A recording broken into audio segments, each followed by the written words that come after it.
Hello to everybody. First, I'd like to thank Dr. Carlos de las Palau to allow me to be with all of you again. Today's session will be covering the anatomy and the biomechanics of the distal radius and their clinical implications for the treatment of the commonest fractures we have to manage.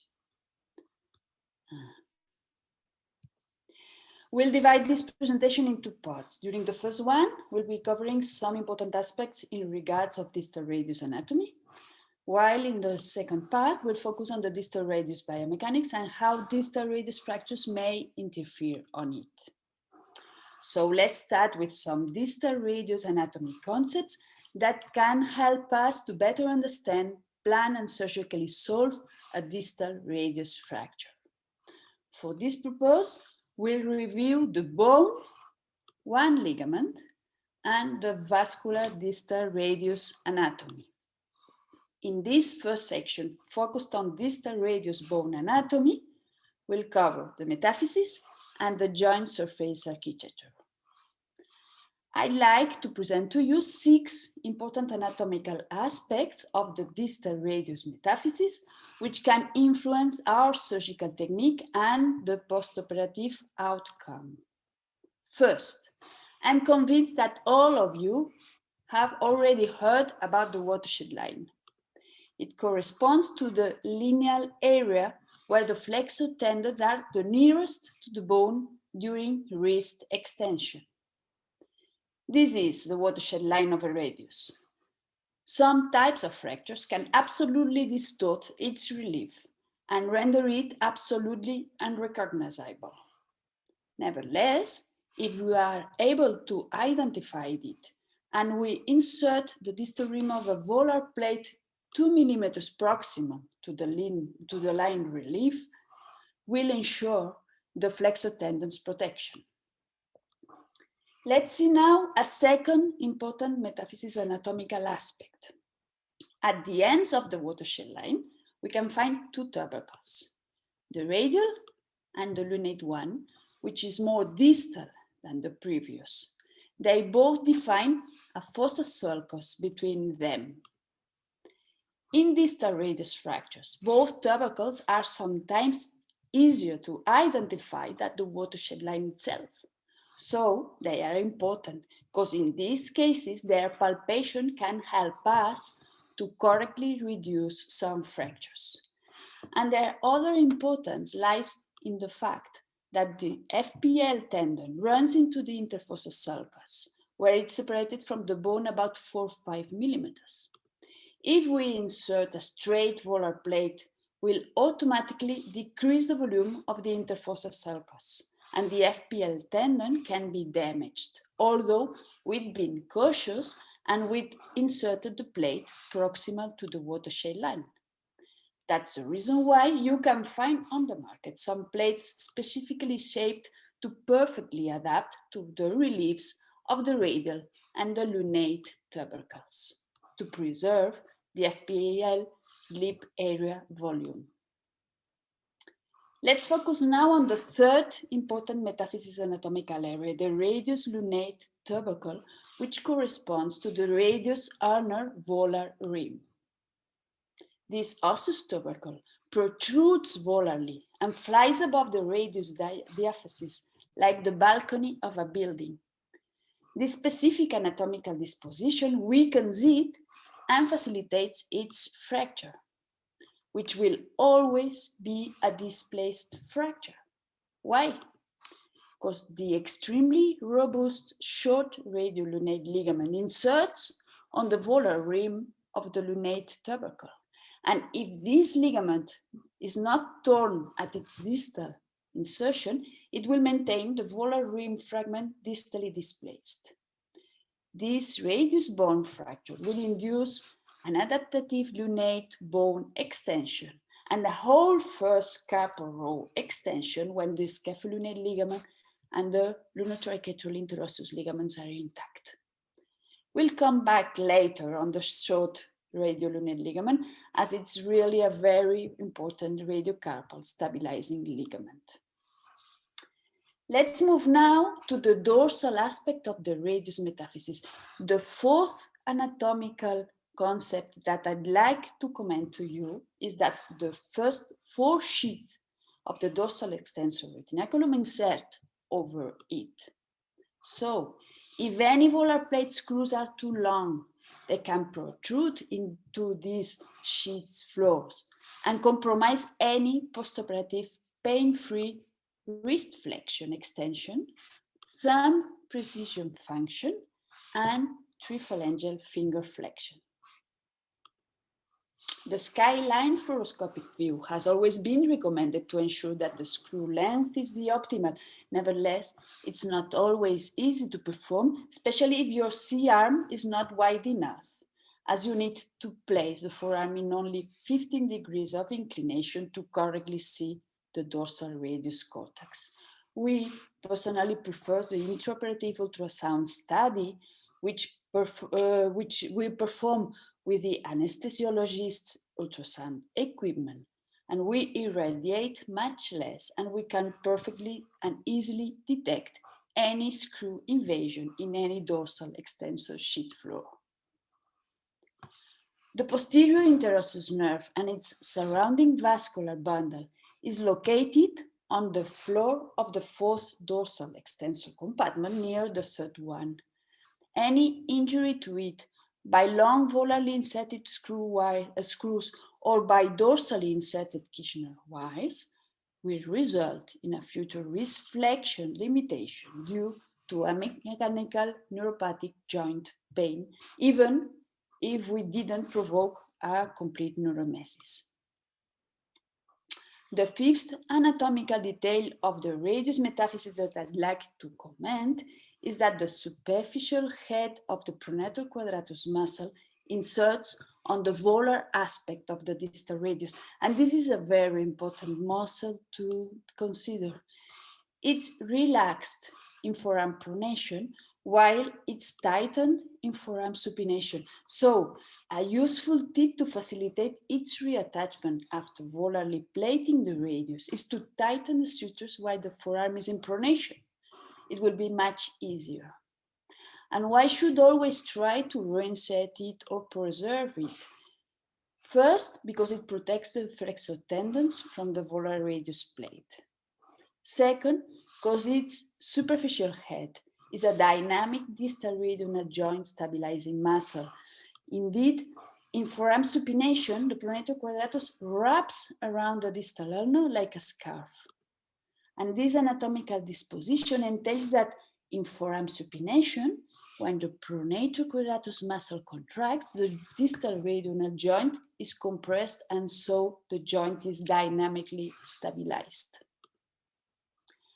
I'd like to share 2 other final important anatomical aspects of the pronator quadratus muscle. First, in normal conditions, its distal border is more than 1 centimeter away from the volar rim of the lunate facet, and it's nearer to the scaphoid one. These anatomical findings could theoretically help us to preserve the volar radiocarpal ligament during our surgical approaches. Nevertheless, this anatomical distribution may clearly be distorted by each distal radius fracture pattern. So we should take this aspect into account when planning our volar approach to the fracture to avoid iatrogenic volar ligament tears. The final important anatomical aspect of the pronator quadratus that I wanted to share with you today is its relationship with the anterior interosseous nerve and artery. Although this nerve is a motor nerve, it gives some distal sensory branches to the volar, radiocarpal, and midcarpal joints. Displaced extraarticular distal radius fractures put in a closed cast may result in a tension hematoma within the pronator quadratus fascia that may lead to 2 certain consequences: a severe nociceptive pain secondary to muscle ischemia, and a wrist neuropathic pain due to the eye nerve compression. And these patients frequently attend many emergency departments several times after their non-invasive fracture reduction and immobilization. And these patients will probably evolve to a complex regional pain class 2 syndrome secondary to the AIN compression, a lack of forearm supination secondary to the pronator quadratus contractor, and a lack of wrist extension secondary to the volar joint neuropathic pain. And these patients may benefit from an urgent open volar distal radius approach to avoid these severe complications frequently associated to a supposedly banal fracture. The sixth and the last important anatomical aspects of the distal radius anatomy is that, as you can see in this bar chart, mean height of male population differs significantly from one country to another. The difference can be up to 10 centimeters. In this same sense, we can here see that the variance in mean height for female population differs from one European country to another. In this case, Northern Europe women can be up to 12 centimeters taller on average than the women from the Eastern countries. So, to sum up, there is a huge difference between the tallest European man and the shortest European woman. And this means that in each European country, the distal radius plates width and length should adapt to their population characteristics. And if it is not possible, some distal radius fracture patients would perhaps be better treated without any too wide or too long distal radius plate implantation. This is the end of the 6 radius metaphysis anatomical concepts that I wanted to highlight. I will continue now with some important anatomical aspects of the distal radius joint surfaces, which may also influence our practice. The distal radius contains 3 joint surfaces, the lunate fossa, the scaphoid one, and the sigmoid cavity. In all of them, the cartilage thickness is around 1 millimeter. The distal radius joint is bigger than the cartilage surfaces as the joint capsule inserts peripherally to them and transforms the radiocarpal joint into a glenoid cavity that articulates with the carpal condyle constituted by the proximal surfaces of the scaphoid, the lunate, and the triquetrum. In the same sense, the distal radial joint is wider than its cartilage surface, and the cartilage is the thickest in the distal and dorsal aspect of the joint, which is the most important joint surface area during forearm pronation. Because as you surely all already know, during forearm rotation, the radius rotation is associated with a dorsovolar radius translation. So a joint surface incongruency at the dorsal or the volar distal radial joint rim, or the sigmoid cavity rim, will always interfere in the forearm rotation range of motion. It's well known that the usual distal radius inclination is about 23 degrees, but if we pay enough attention, we will see that the lunate fossa is not inclined. Instead, it is the scaphoid fossa, the one that holds almost all the inclination. In the same sense, the all worldwide recognizes a 10 degrees of dorsal radius tilt. Nevertheless, dorsal tilt is almost none at the lunate facet level, while it is at least 10 degrees at the scaphoid fossa. Another important aspect of the scaphoid fossa is that it's not lined up with the radius axis, it's volarly inclined. The radial stylo tip is located in the volar aspect of the distal radius joint surface. And this is why, if we try to insert a Kirchner wire through the tip of the radial stylot when the forearm is on the surgical table in pronation, the proper table will difficult its correct insertion. On the contrary, the radial stylot instrumentation in full forearm supination will become much more easier. So, the scaphoid fossa is the distal radius joint surface which holds the greatest inclination in the 3 planes of the space. and we'll later see that those inclinations greatly influence the distal radius kinematics.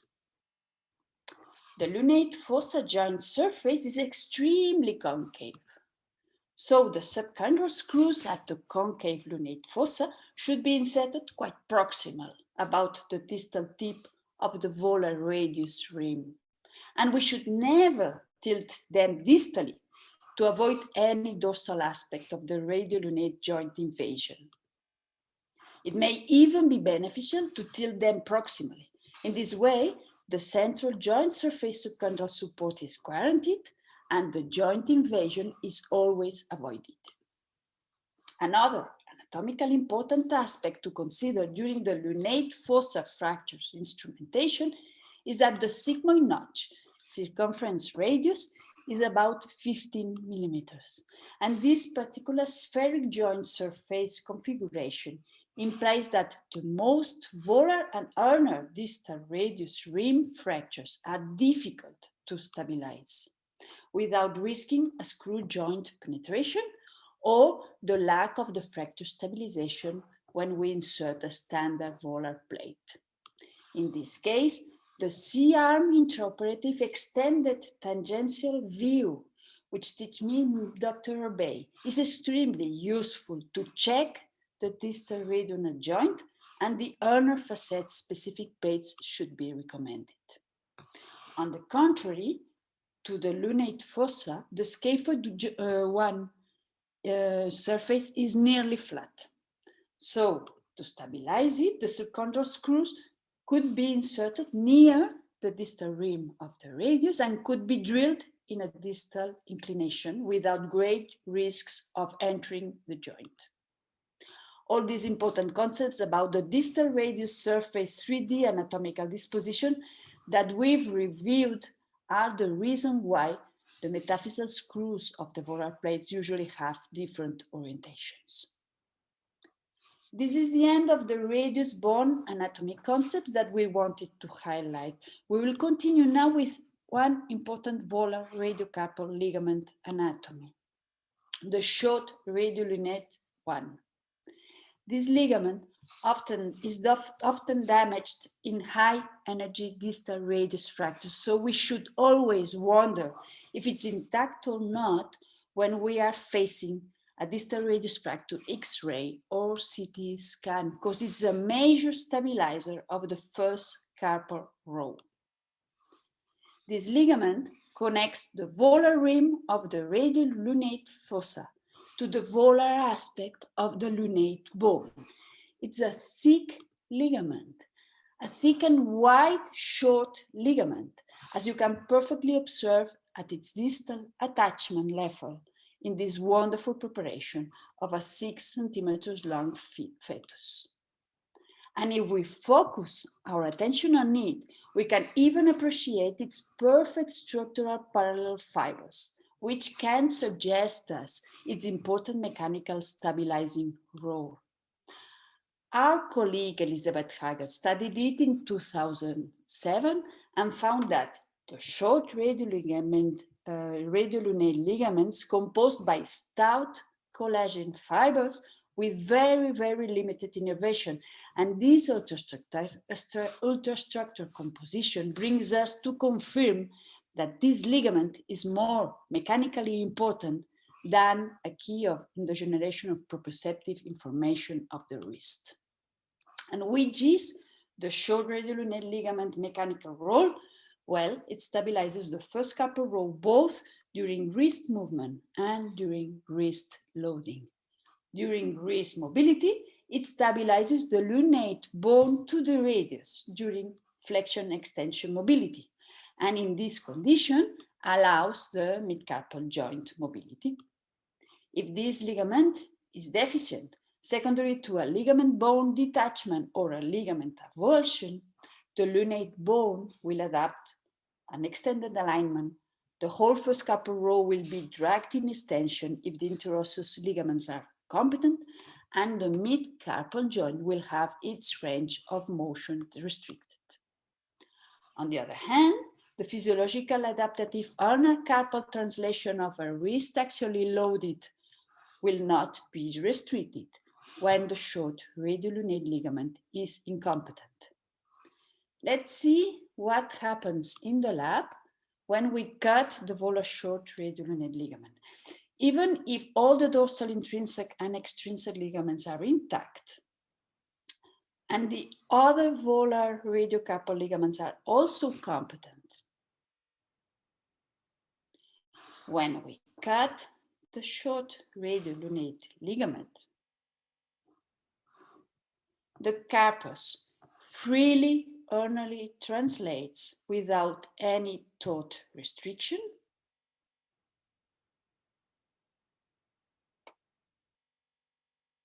and the first carpal row extremely extends under carpal compression. So we had always to check to find out if this ligament is intact or not. We have to check for any incongruency between the lunate joint surface convexity and the lunate fossa concavity. And we have to focus our attention on any lunate extension or dizzy. In these cases, we must plan the short radiolunate ligament repair, which can be affected from a pure ligament avulsion or from a bone ligament detachment. And we can reinsert with non-resorbable sutures totem to a plate or simple hooks, but we must go fixing it to avoid any kinematic and kinetic carpal dysfunction in the future. The third anatomical part that I wanted to expose to you today is the distal radius vascular anatomy. It's really very, very rich and comes from the volar and the dorsal radius aspect, although the vascular supply through the anterior interosseous artery located in the ulnar aspect of the radius is especially relevant. So aggressive and extended soft tissue dissections in this area should be avoided as much as possible to prevent any vascular bone compromise. As I introduced at the beginning of the presentation, we have reviewed up to now some distal radius anatomy concepts, and let's move now to the distal radius biomechanics to clarify some interesting concepts that can help us to better plan how to manage our distal fractures patients. And we'll divide this biomechanical session into parts: the distal radius kinematics and its kinetics. First, let's review two important concepts related to the radiocarpal joint mobility. How does the radiocarpal joint move? When the wrist flexes or extends around the neutral position, the radiocarpal joint nearly doesn't move. In this situation, almost all the wrist mobility originates at the midcarpal joint. The radiocarpal joint mobility only really starts when the wrist goes in full extension or full flexion. So, a patient with a recent intraarticular distal radius fracture, surgically treated, can initiate early mid-wrist flexion extension around the neutral position without interfering on the radiocarpal joint surface stability or on the biological healing of the short radiolunate ligament. Let's now see how does the distal radius joint surfaces architecture influence the carpus mobility. As we have already seen, both distal radius fossa are differently shaped, and these anatomical differences will carry some important joint mobility differences. The concavity of the lunate fossa determines a constrained articulation between the radius and the lunate, where the lunate basically performs flexion-extension movements. If the lunate joint surface or the concave fossa shape are incongruent, the flexion-extension mobility of all the first carpal row will become restricted and painful. The wrist flexion extension will only be possible at the mid-carpal joint level, and unless we manually externally force any extreme wrist flexion extension ranges of motion, no secondary radiolunate joint degenerative changes will appear. By contrast, the flat scaphoid fossa shape conditions a poorly constrained radioscaphoid radioscaphoid articulation, which allows an important scaphoid mobility in the three space planes during wrist flexion extension and during radioulnar deviations. If this joint cartilage is damaged or the scaphoid fossa is incongruent, the mobility of the scaphoid bone and the first carpal row will not be greatly decreased, but early degenerative changes will occur at the radioscaphoid joint. The second aspect of the distal radius biomechanics that I'd like to comment with you is how does force transmission across the wrist affect the distal and sigmoid joint surfaces. The first class of forces which cross the radiocarpal joint are those associated to axial loading. When a normally aligned joint wrist is axially loaded in neutral position, the forces created will be proximally transmitted, especially through the radiocarpal joint. So, axial loading of the wrist should be avoided until the distal radius fracture is sufficiently healed, especially if our surgical treatment does not guarantee enough joint surface subcondylar stability. And not only the axial wrist loading associates compressive force transmission to the distal radius joint surface, active wrist mobility also induces them.